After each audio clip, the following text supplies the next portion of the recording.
পাভেলের কথা শুরু করতে গেলে কোথা থেকে শেষ করব, কোথায় শুরু করব,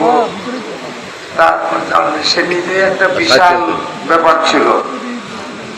তো আমার গলার অবস্থা ভালো না, তারপরে শুধু একটা কথা উদ্ধৃতি করে আল্লাহ তার শান্তি আত্মার শান্তি করুন।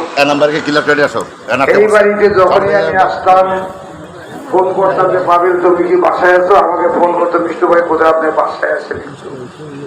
আসলেই দেখতাম সে গেটের কাছে ওইখানে দাঁড়ায় আছে আমার জন্য।